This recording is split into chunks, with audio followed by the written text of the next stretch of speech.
ରାଷ୍ଟ୍ରପତିଙ୍କ ଉଦ୍ଦେଶ୍ୟରେ ଦ୍ୱିତୀୟ କବିତା। କେନ୍ଦ୍ରାପଡ଼ା ଜିଲ୍ଲା ରାମନଗରବାସୀ ତୁମେ ଇତିହାସ ରଚିଗଲ।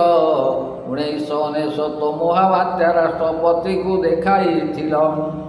ଗତ ମସିହାରେ ସାଂସଦ ଥିଲେ ଯିଏ ତାଙ୍କୁ ଅତିଥି କରି ସିବିଲ।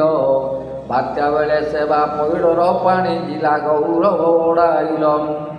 ତରୁଣ କାନ୍ତ କାଞ୍ଜିଲାଲ ତୁମେ କେନ୍ଦ୍ରାପଡ଼ାର ସୁଦାମା ହେଲ। ଭାରତର ରାଷ୍ଟ୍ରପତିକୁ ଆମର କୃଷ୍ଣ ରୂପେ ଦର୍ଶନ ପାଇଲ। ଶ୍ରୀଜଗନ୍ନାଥଙ୍କ କୃପାରୁ ଆମର ରାଷ୍ଟ୍ରପତି ଦର୍ଶନ କଲ। ସ୍ୱପ୍ନରେ ଥରେ ଦିଏ ଦେଖା ପ୍ରଭୁ ତୁମ ଦାସଙ୍କର ମୁଇଁ ଦାସ। ଲୁହା ଚୁମ୍ବକର ଭାବ ଯେଉଁ ପରି ପ୍ରଭୁ ତୁମେ କରିବ ପ୍ରକାଶ। ଚୁମ୍ବକ ତୁଇ ଯେ ଲୁହା ଅଟେ ମୁଇଁ ତୁମ ପାଦ ପଦ୍ମେ ମୋର ବାସ। 5 ପଦ ଗୀତ ଭାବରେ ଲେଖିଲି ମୋର ଧର୍ମରେ ରହୁ ବିଶ୍ୱାସ। ଶ୍ରୀମଧୁସୂଦନ ଗେରୁକର ମନ ଭକ୍ତି ଭାବରେ କର ପ୍ରକାଶ।